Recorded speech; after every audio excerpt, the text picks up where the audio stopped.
मॉक्स है उनको इस तरह से दिया जाए ताकि एग्जामिनेशन हॉल आपके लिए नया ना रहे। तो मैं एक गवर्नमेंट स्कूल में चली जाती थी पास में, और अपना कभी पंखा ऑफ करके पेपर दे दिया, कभी लाइट ऑफ करके पेपर दिया। कभी भी आप प्रिपरेशन हाफ हार्टेडली ना स्टार्ट करें। बहुत बार ये हो जाता है कि हम कश्मकश के साथ स्टार्ट कर देते हैं कि करके देख लेते हैं, तो वो एक रीजन रहता है कि फिर आपकी एनर्जी डाउन चली जाती है। आई थिंक ऐसे के लिए एक डिफरेंट नॉलेज की इतनी जरूरत नहीं है, उस नॉलेज को सेट करने की ज्यादा जरूरी है। नोट्स मैंने बहुत एंड्स में ही बनाए थे, क्योंकि अगर आप स्टार्टिंग में नोट्स बनाना स्टार्ट कर देंगे तो आपको समझ ही नहीं आएगा कि क्या लिखना है और क्या छोड़ना है। मेंस के दौरान, ऑप्शनल वाले पेपर के दौरान मेरी तबीयत बहुत ज़्यादा ख़राब हो गई थी, और मैं बैठ भी नहीं पा रही थी अच्छे से, और मुझे बिल्कुल याद भी नहीं है कि मैं क्या लिख कर आई हूँ इस पेपर में। तो बहुत सारे हर्डल्स और चैलेंजेस आएंगे, तो उनसे घबराइए मत और उनको फेस कीजिए। और आई थिंक जब आप सोल्यूशंस की तरफ ध्यान देते हैं तो कुछ ना कुछ सोल्यूशन निकल ही आता है। और फेलियर्स से घबराएं ना, बट उनसे सीखें ज़रूर। और आई थिंक यही कुछ मूल मंत्र हैं, और अपने आप को पूरे जोश के साथ अपने लक्ष्य पे कंसंट्रेट कीजिए। और हार्डवर्क का कोई भी सब्स्टिट्यूट नहीं है, तो आपको हार्डवर्क तो डालना ही है, और साथ में एक पॉजिटिविटी भी मेंटेन करके रखनी है। And all the very best to all the aspirants.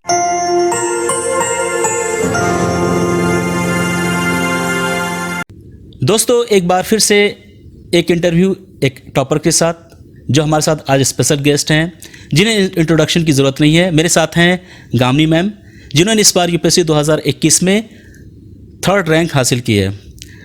Ma'am से दोस्तों यूपीएससी की जर्नी जानने की कोशिश करूंगा कि इनकी स्ट्रेटेजी कैसी रही है, प्रीलिम्स मेंस ओवरऑल कौन कौन से रिसोर्सेज यूज़ की थी, और इस ओवरऑल जर्नी में किस किस तरह की परेशानियाँ आई थी। मैम, सबसे पहले congratulation. Thank you so much, बहुत बहुत धन्यवाद। वैसे तो आपके बारे में सभी जानते हैं, फिर भी एक छोटा सा इंट्रोडक्शन फैमिली के बारे में और एजुकेशन के बारे में। जी, तो मेरा नाम गामिनी सिंगला है, आपने जैसे कहा, और मैं आनंदपुर साहिब पंजाब से हूँ, डिस्ट्रिक्ट रूपनगर से। और मेरी जो एजुकेशन क्वालिफिकेशन है वो कंप्यूटर साइंस इंजीनियरिंग मैंने की है पंजाब इंजीनियरिंग कॉलेज चंडीगढ़ से। 2019 में मैंने ग्रेजुएट किया। और मेरे दोनों पेरेंट्स जो हैं वो एज मेडिकल ऑफिसर्स डॉक्टर्स हैं हिमाचल प्रदेश गवर्नमेंट में ही।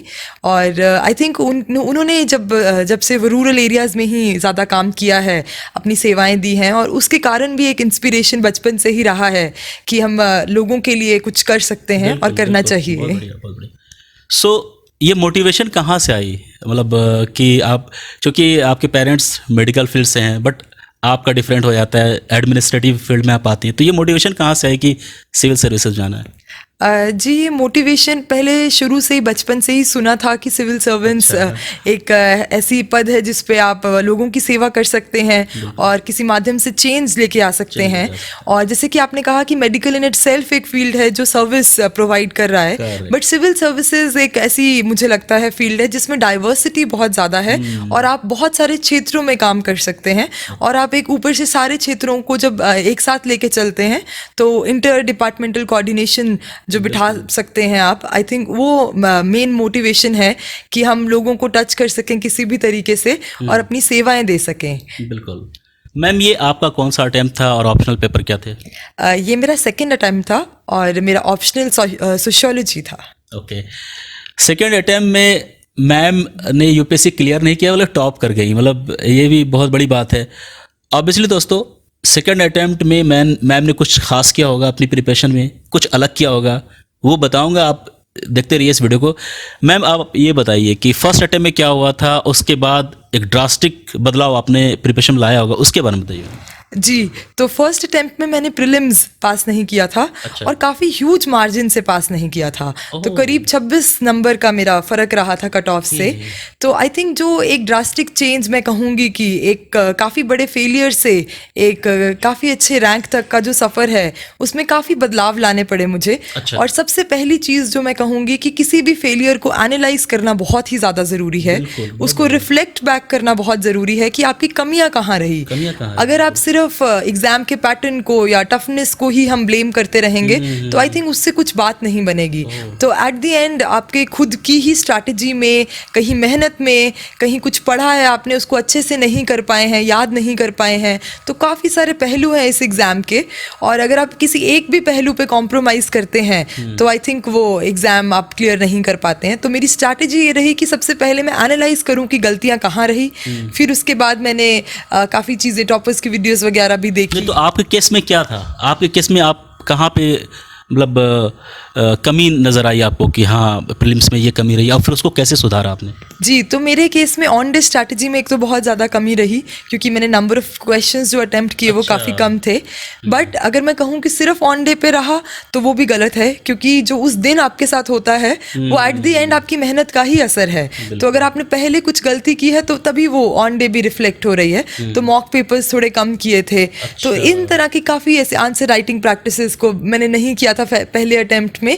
तो आई थिंक कि उसने भी मुझे अच्छा ही रहा कि मेरा प्रीलिम्स नहीं हुआ, अदरवाइज मेंस में मेरा इतना अच्छा रैंक नहीं रह पाता। बिल्कुल बिल्कुल मैम, जैसे कि आपने मॉक पेपर का बताया, तो इनिशियली मतलब एक जनरल में पूछ रहा हूँ कि मॉक पेपर कितने दिन चाहिए?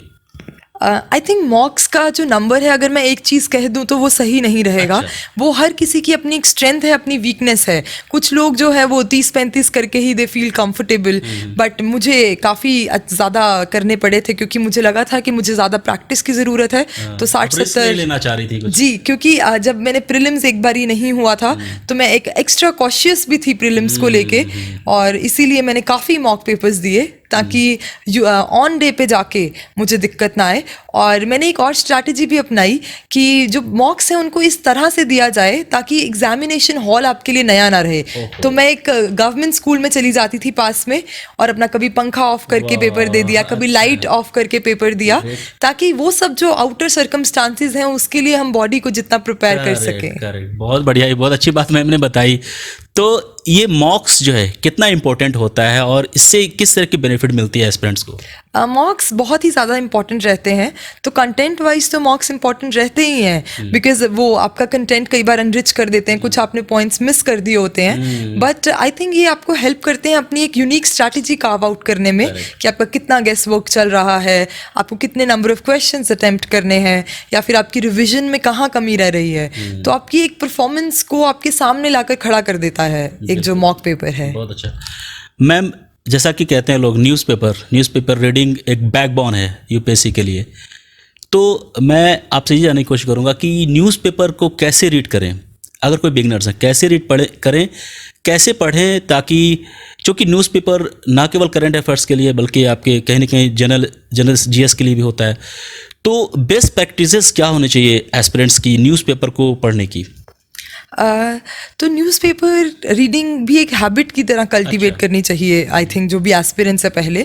तो मेरे अपने हिसाब से मैंने तो न्यूज़पेपर पढ़ना तैयारी से भी पहले शुरू कर दिया था, because I think it is very important कि आप अप टू डेट रहें जो भी हो रहा है। और फिर उसके बाद धीरे धीरे जब आप साथ में अपना स्टैटिक पोर्शन भी कर रहे हैं, आप प्रीवियस से क्वेश्चंस भी देख रहे हैं, तो आपको एक अंदाज़ा लग जाता है कि यूपीएससी क्या डिमांड कर रहा है। और तीनों स्टेजेस की डिमांड्स डिफरेंट हैं। प्रीलिम्स में आप फैक्चुअल डेटा पे काफ़ी ज़्यादा फोकस करते हैं, मेंस में आप एनालिटिकल चीज़ों पे ज़्यादा ध्यान देते हैं, इंटरव्यू में जो भी आपके आसपास चल रहा है 1-2 दिन पहले तक भी कोई अगर न्यूज़ आपकी रही है उस पे ध्यान देते हैं। तो यही है कि न्यूज़पेपर को बहुत कॉम्प्रिहेंसिवली आपको पढ़ना पड़ेगा। आप कितना वक्त देती थी शुरू में, और उसके बाद जब एक बहुत अच्छे मोड पे आप पहुंच गए प्रिपरेशन को, तो उस वक्त कितना वक्त लग रहा था आपको? न्यूज़पेपर पे पहले मुझे 1.5-2 घंटा लग जाया करता था, और फिर मेरा टाइम काफ़ी कट ऑफ हुआ, एंड उसके लिए मेरे फादर को भी काफ़ी श्रेय जाता है। क्योंकि वो मेरे लिए न्यूज़पेपर्स मार्क कर देते थे पहले ही।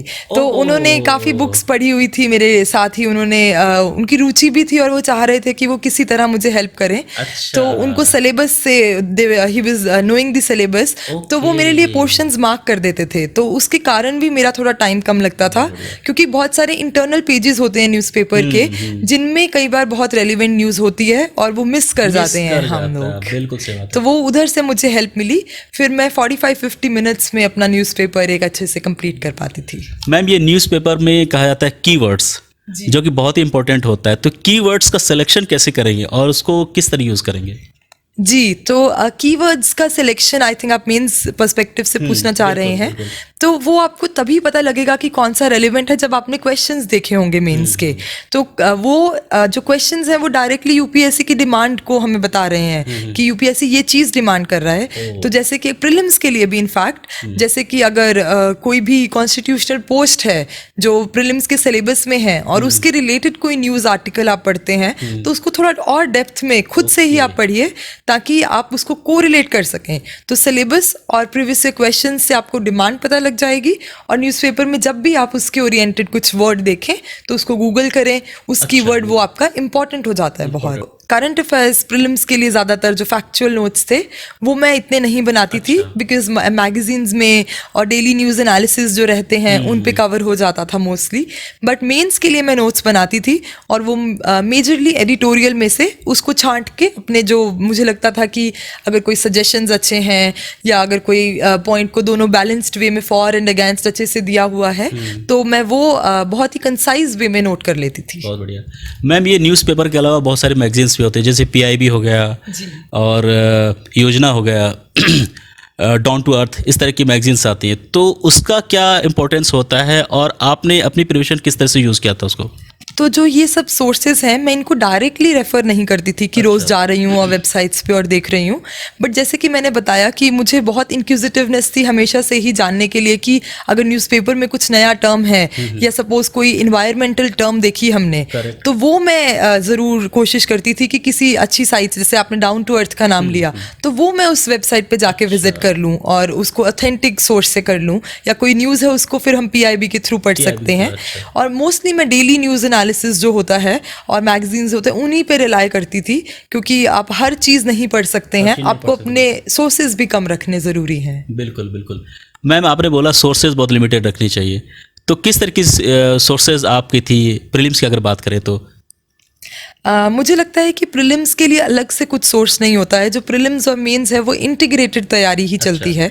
तो सोर्सेज सेम रहते हैं, बस पढ़ने का ढंग और लिखने का ढंग और अटेम्प्ट करने का ढंग थोड़ा सा डिफरेंट हो जाता है। तो आप कभी भी ये सोच के ना करें कि हम प्रीलिम्स के लिए पढ़ रहे हैं या मेंस के लिए पढ़ रहे हैं, बिकॉज कंसेप्चुअल क्लैरिटी दोनों में ही आपको चाहिए। तो सोर्सेज मेरे बहुत बेसिक रहे। मेरी बुक लिस्ट जो थी, जो जैसे सब बताते हैं टॉपर्स भी, एनसीईआरटी से लेके जो स्टैंडर्ड बुक्स हैं वो रही और न्यूज़पेपर्स रहे। तो मैंने बुक्स को ही अपना दोस्त ज़्यादा बनाया क्योंकि मुझे हमेशा लगता है कि बुक्स में आपको अप टू डेट चीज़ें पता लगती रहती हैं और बहुत कंसाइज वे में उन्होंने अच्छे से बताया हुआ है सब कुछ। मैम बहुत सारी चीज़ें अवेलेबल हैं ऑनलाइन, और अगर हम जनरल स्टडीज़ की बात करें या फिर करंट अफेयर्स की, तो इसके लिए भी बहुत सारे स्टूडेंट एस्पिरेंट ऑनलाइन रिसोर्सेज के यूज़ करते हैं। तो आपने कौन कौन सी ऑनलाइन रिसोर्स यूज़ की थी? ऑनलाइन रिसोर्सेज मैंने जैसे कि बताया कि मैं डेली न्यूज़ एनालिसिस पढ़ लिया करती थी। किसी वेबसाइट पे अगर दिया हुआ है, कई बार दृष्टि का पढ़ लिया या मोस्टली उनका देख लिया हमने, तो वो मैं डाउनलोड कर लेती थी पीडीएफ। और उसके अलावा मैं ज़्यादा सोर्सेज रेफ़र नहीं करती थी ऑनलाइन। वही मैंने बताया कि अगर आपको लगे कि कोई टॉपिक की डेप्थ मिसिंग है तो आप उसको गूगल कर सकते हैं। तो आई थिंक गूगल एक ऐसा टूल है और उस पर आगे आप जाके वेबसाइट्स विजिट कर सकते हैं। पर मैं से रेगुलरली किसी पर्टिकुलर सोर्स को नहीं फॉलो करती थी। Okay ma'am, prelims first attempt में नहीं निकलता है, लेकिन उसके बाद आप बहुत ही एग्रेसिव वार लेवल पे तैयारी कर रही हैं, जैसा कि मुझे लग रहा है। तो आपने प्रीलिम्स को बहुत अच्छे तरह समझाया कि प्रीलिम्स कैसे निकाला जाता है। मैम, मैं आपसे ही जानने की कोशिश कर रहा हूँ कि ऐसा क्या करें एज ए एस्पिरेंट, ऐसा क्या करें, बेस्ट प्रैक्टिसेस उनकी क्या हो प्रीलिम्स को लेके कि फर्स्ट अटेम्प्ट में प्रीलिम्स निकल जाए? जी, बेस्ट प्रैक्टिसेस तो यही हैं कि आप जो भी पढ़ रहे हैं उसको मेमोराइज़ कीजिए। कई बार हम सिर्फ रीड कर लेते हैं चीज़ें और उनको दिमाग में नहीं रखते हैं। तो प्रीलिम्स के लिए मेमोराइजेशन भी बहुत इंपॉर्टेंट है। आप बहुत सारे मॉक्स सॉल्व कीजिए, प्रीवियस ईयर क्वेश्चंस का सहारा लीजिए, और एक यही 3-4 चीज़ें हैं। आई थिंक सेम ही रहता है, बट कई बार हम इन चीज़ों में भी गैप छोड़ देते हैं। तो कोई बहुत बड़ा मूल मंत्र अगर मैं कहूँ तो नहीं है, बट ये छोटी छोटी चीज़ें हैं। ये जो प्रीलिम्स की बात आप कह रही थी कि ठीक है, बट इसमें एक चीज़ आजकल जो एस्पिरेंट्स डरे हुए भी हैं, और सीसेट को लेके, सीसेट और एक इंजीनियरिंग बैकग्राउंड के जो स्टूडेंट होते हैं उनको लगता है कि भाई मैं तो इंजीनियर हूँ, इंजीनियरिंग बैकग्राउंड है, मैथमेटिक्स है, तो मैं तो सीसेट निकालूंगा। लेकिन ऐसा नहीं हो रहा है। एक एग्जांपल है, मेरे बहुत ही करीब स्टूडेंट हैं हमारे, वो इंजीनियरिंग बैकग्राउंड से थे। तो मैंने बोला बाबू आप सीसेट पे ध्यान दो। बोले सर वो हो जाएगा, कमांड है, हम पे कर लेंगे। बट उनका सी सेट नहीं निकला इस बार, सी सेट में फेल कर गए।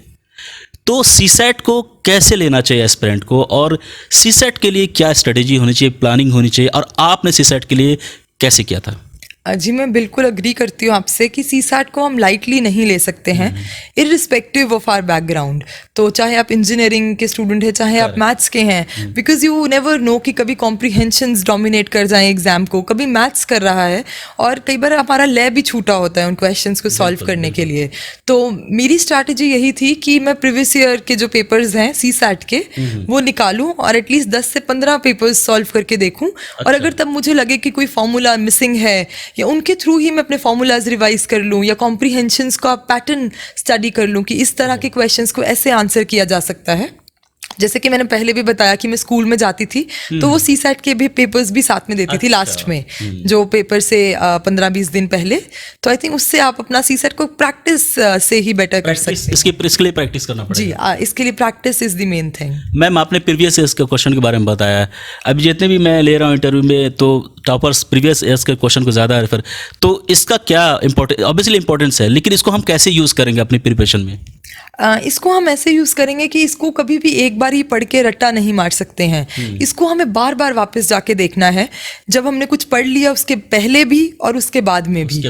तो उनको रटना नहीं है, बल्कि समझना है कि किस तरह का डिमांड है और कहाँ से क्या चीज़ पूछी गई है। तो जब आप ये लेवल अटेन कर लेते हैं कि जब आप बुक में से पढ़ के बता सकते हैं कि अच्छा ये क्वेश्चन यहाँ से आया है, तब आप मानिए कि आपकी तैयारी एक अच्छे लेवल की हो गई है। मैम आपका स्ट्रॉन्ग एरिया कौन रहा है, मतलब ओवरऑल अगर जनरल स्टडीज़ की बात करें, मेंस ऑप्शनल की बात करें, ओवरऑल आपका स्ट्रॉन्ग एरिया कहाँ पे रहा है? मतलब जी मुझे लगता है कि मेरे हिसाब से मुझे पॉलिटी, इकोनॉमिक्स और सोशियोलॉजी में भी काफ़ी अच्छे से रुचि थी। तो आई थिंक उन तीनों सब्जेक्ट्स में मेरे फेवरेट भी रहे हैं और मेरा मार्क्स के हिसाब से भी मेरा अच्छा रहा है उनमें। मैम मार्क्स ज़्यादा आए यूपीएससी में, इसके लिए क्या करना चाहिए?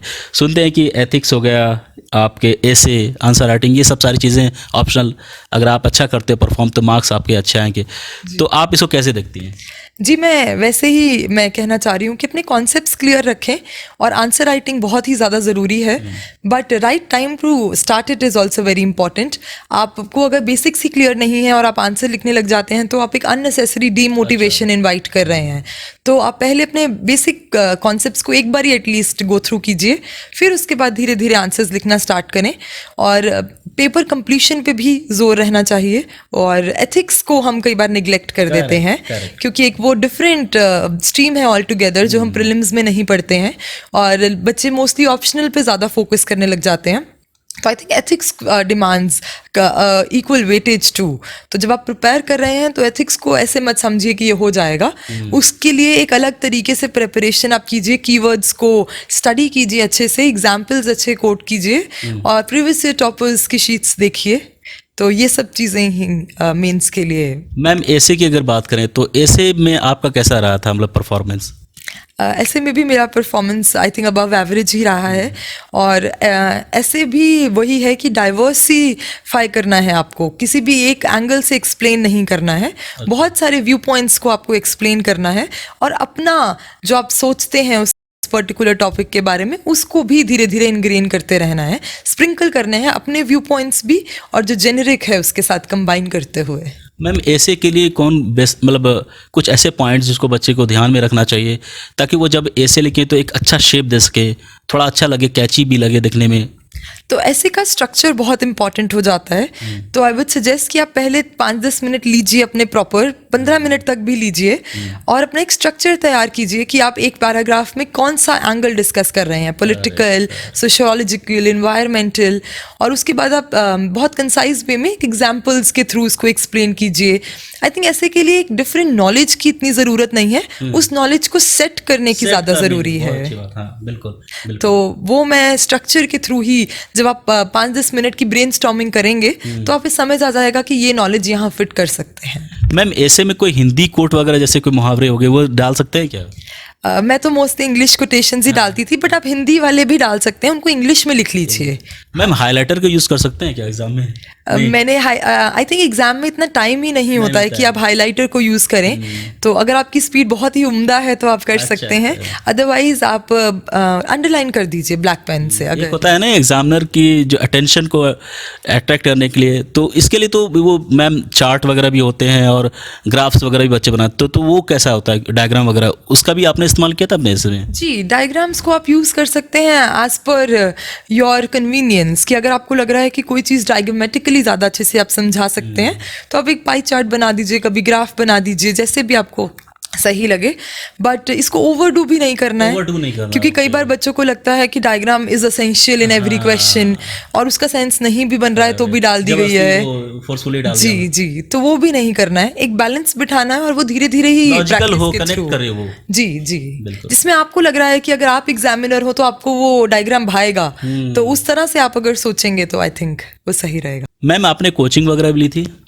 जी, मैंने इनिशियली 2019 में जब अपना ग्रेजुएशन पास किया तो 5-6-7-8 मंथ्स के लिए एक लोकल टीचर से गाइडेंस ली थी, और वो सब सब्जेक्ट्स के को ही पढ़ाते हैं, तो वहाँ से मैंने थोड़ी सी ली थी। और फिर 2021 ऑनवर्ड्स मैं 2020 ऑनवर्ड्स 2 साल से मैं घर पे बैठ के सेल्फ स्टडी ही ज़्यादा कर रही हूँ, और मेरा मानना है कि सेल्फ स्टडी बहुत ज़रूरी है यूपीएससी के लिए। आप जितना टाइम खुद के साथ व्यतीत करें और अपनी स्ट्रेंथ्स और वीकनेसेस को एनालाइज करें और याद करने में लगाएं चीज़ें, आई थिंक वो बहुत एसेंशियल है। ये जो यूपीएससी की जर्नी होती है मैम, कितनी टफ होती है? आई थिंक यूपीएससी की जर्नी को जो चीज़ टफ बनाती है वो काफ़ी सारी चीज़ें हैं। एक तो ये जो जर्नी है ये बहुत लंबी है, तो इसमें बहुत जल्दी रिजल्ट्स नहीं मिलते हैं आपको। अगर आपका बहुत ही ज़्यादा लकी है और आपका फर्स्ट अटेम्प्ट में हो जाता है तो भी 2-3 साल की मेहनत आपको चाहिए, और कई बार कुछ अटेम्प्ट्स में नहीं हो पाता और फेलियर्स भी फेस करने पड़ते हैं, तो वो सफ़र बहुत लंबा बन जाता है। और दूसरी चीज़ ये है कि इसका जो सिलेबस है वो बहुत ही ज़्यादा वास्ट है, और वास्टनेस के साथ साथ UPSC depth of the knowledge भी चेक कर रही है, तो उसके कारण भी ये जो जर्नी है ये टफ हो जाती है। बट आई थिंक कि टफनेस ही इसको इतना मज़ेदार एक जर्नी भी बनाती है। जैसे कि मैम आपका ऑप्शनल सोशियोलॉजी रहा है, राइट? जी। तो सोशियोलॉजी के लिए किस तरह से प्रिपरेशन की थी आपने? सोशियोलॉजी के लिए भी मैंने अपने कॉम्प्रिहेंसिव नोट्स बनाए थे। अच्छा। और वो भी मैंने काफ़ी बुक्स को ही रेफ़र किया था जो स्टैंडर्ड बुक्स हैं, हेरलम्बस हो गई, नागला सर की बुक हो गई, रिट्जर हो गई, तो ये सब जो बुक्स हैं ये इनका जो अमेलगमेशन है उसको मैं अंडरलाइन कर लेती थी बुक में ही, या फिर ऑनलाइन सोर्सेज का काफ़ी, जैसे योर आर्टिकल लाइब्रेरी है, ई ज्ञान कोश है, इन पे भी काफ़ी मटेरियल रहता है, तो अगर आप गूगल ही करेंगे उस कीवर्ड से तो आपको काफ़ी मटेरियल मिल जाएगा, और आप उसको जब पढ़ेंगे तो आपको समझ आ जाएगा कि एक कंसाइज आंसर किस तरह से लिख सकते हैं। तो नोट्स आप खुद से बनाती थी, राइट? हाँ जी। तो मतलब एक क्वेश्चन ये भी था कि नोट्स कब से बनाने शुरू करने चाहिए एस्पिरेंट को? नोट्स मैंने बहुत एंड्स में ही बनाए थे, क्योंकि अगर आप स्टार्टिंग में नोट्स बनाना स्टार्ट कर देंगे तो आपको समझ ही नहीं आएगा कि क्या लिखना है और क्या छोड़ना है। तो पहले आप पढ़ें, उसको इनग्रेन करें अपने अंदर, और फिर उसके बाद नोट्स इतने कॉम्प्रिहेंसिव और इतने स्मॉल होने चाहिए कि अगर जैसे सपोज कोई कीवर्ड है उस पर 250 या 300 वर्ड्स के नोट्स मैं बना लेती थी, ताकि अगर कोई उस पर आंसर लिखने को आए तो मैं सीधा वो मटेरियल यूज़ कर सकूं। अगर आप 500-600 वर्ड्स का या फिर 1000 वर्ड्स का नोट्स बनाएंगे तो आप एग्जाम में डिसाइड ही नहीं कर पाएंगे कि आप क्या कोट करें, तो वो डिसीजन पहले ही लिया होना चाहिए। मैम एक नॉर्मल क्वेश्चन है, एक एस्पिरेंट जो आजकल फेस कर रहा है, मुझे पूछते भी है कि सर इसके लिए क्या करें, तो ये एक मैं आपसे जानने की कोशिश करूँगा कि जब स्टूडेंट प्रिपरेशन शुरू करते हैं बहुत एनर्जी के साथ, बहुत उनमें उत्साह होता है, इंथुजियाज्म होती है, बहुत चार्ज रहते हैं उस वक्त, बट वो जब पढ़ाई करते हैं उसके बाद क्या होता है, वो एनर्जी डाउन होती जाती है, उनका मन नहीं लगता है और फिर वो कंसंट्रेट नहीं कर पाते। तो अपने आप को चार्ज कैसे रखें, अपने आप को मोटिवेट कैसे रखें, ताकि जो उन्होंने सपने देखे हैं, जो वो करना चाहते हैं, उसमें वो कामयाबी मिले? तो इसमें मैं एक बहुत ही अलग सी चीज़ कहना चाहूँगी कि कभी भी आप प्रिपरेशन हाफ हार्टेडली ना स्टार्ट करें। बहुत बार ये हो जाता है कि हम कश्मकश के साथ स्टार्ट कर देते हैं कि करके देख लेते हैं, तो वो एक रीज़न रहता है कि फिर आपकी एनर्जी डाउन चली जाती है। जब आप इतने श्योर हैं, 120% श्योर हैं कि मुझे करना ही ये है, आप उस माइंडसेट से बैठ रहे हैं कि इसके अलावा मेरे पास कुछ भी ऑप्शन नहीं है जो मुझे सेटिस्फाई करेगा। सेकेंडली आपका वाई, आप क्यों करना चाह रहे हैं। जब आप ये देखते हैं कि अगर आप पढ़ाई में मन नहीं लग रहा है और आप नहीं करेंगे इस एग्जाम को क्लियर, तो वो जो बैक ऑफ द माइंड पे रहता है कि फिर कुछ और क्या करेंगे, क्योंकि यही एक चीज है जो हम चाह रहे हैं इतनी, उससे वो आपको और पुश करेगी। तो अंदर से आपको क्लियर होना चाहिए कि आप क्यों करना चाह रहे हैं, और फिर भी आपको डिमोटिवेशन होगी और वो नेचुरल है, और आपको कई बार पढ़ने का नहीं मन करेगा, तो उसके अपने तरीके आप निकालिए। आपको म्यूजिक पसंद है, आपको ब्रेक्स लेना पसंद है, अगर थोड़ा बहुत फ्रेंड्स के साथ जाके आपको ठीक लगता है, कई लोग टीवी देख के करना चाहते हैं, तो आई डोंट से कि कोई भी एंटरटेनमेंट का मीडियम खराब है, एज लॉन्ग एज हम उसको थोड़े टाइम के लिए यूज करें अपनी एनर्जी को रीजुविनेट करने के लिए।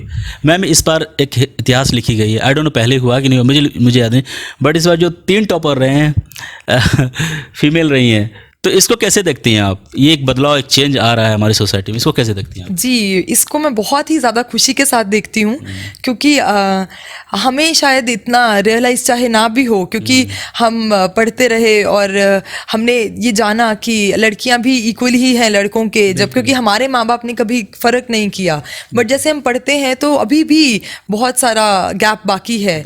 और जिस तरह से इसे लिया गया है, और बहुत सारी यंग गर्ल्स के भी मुझे मैसेज आए हैं that they feel so inspired, I think तो एक ऑफिसर के लिए इससे ज़्यादा अच्छी बात कोई नहीं हो सकती है। मैम आपका लगता है शुरू से ही था कि सिविल सर्विसेज जाना है, लेकिन एक जो है एक प्लान बी भी होता है, तो आपने कुछ सोचा होगा कि अगर यूपीएससी नहीं होगा तो फिर क्या करेंगे, मतलब कुछ तो होगा, तो आपके लिए सेकंड ऑप्शन प्लान बी क्या रहता अगर यूपीएससी नहीं होता तो? जी, तो मेरा प्लान भी ये था कि जब रिजल्ट नेगेटिव आएगा तब सोचेंगे कि प्लान बी क्या करना है। जब आपके पास इतनी नॉलेज, अगर आपने बहुत अच्छे से प्रिपरेशन की है तो आपके पास एडिक्वेट नॉलेज है, और फिर आप तब देखें कि आपको सेकंड क्या करना चाह रहे हैं आप। तो अभी जब आप एक लक्ष्य की तरफ ही हैं, तो अभी आप सोच के चलें कि प्लान बी हम ये कर लेंगे, तो वो आप कैसे सोच सकते हैं? मुझे तो ये चीज़ समझ ही नहीं आती है कि आप सोच ही कैसे सकते हैं कि ये चीज़ भी पसंद आएगी। जब एक चीज़ पसंद है, अगर वो बाई चांस नहीं होती है, तो I think there are lot of options, and specifically जब आप इतना कुछ गेन कर लेते हैं, तो उसके बाद आप कहीं भी, आप एक एनजीओ के साथ जुड़ सकते हैं, आप इन सब्जेक्ट्स में हायर एजुकेशन के लिए जा सकते हैं। तो वो मैं कई बार सोच लेती थी कि अगर चलो नहीं बना तो एक हायर एजुकेशन इन्हीं सब्जेक्ट्स में जिनमें इंटरेस्ट है उसमें करके कहीं आगे हम अपनी सर्विस दे सकें। बिल्कुल, शुरू से ही प्लान बी के बारे में नहीं सोचना चाहिए, जैसे मैम बता रही हैं, बहुत अच्छी बात है। टेक्निकली लॉजिकली वो सही नहीं होता है, वो कहीं ना कहीं आपको डिस्ट्रैक्ट करेगा आपकी प्रिपरेशन को लेके। मैम इस बार जो आपने परफॉर्म किया यूपीएससी में, मतलब प्रीलिम्स मेंस ओवरऑल इंटरव्यू हुई, तो आप कैसा लग रहा था इस बार रिजल्ट को लेके, कैसा होगा रिजल्ट?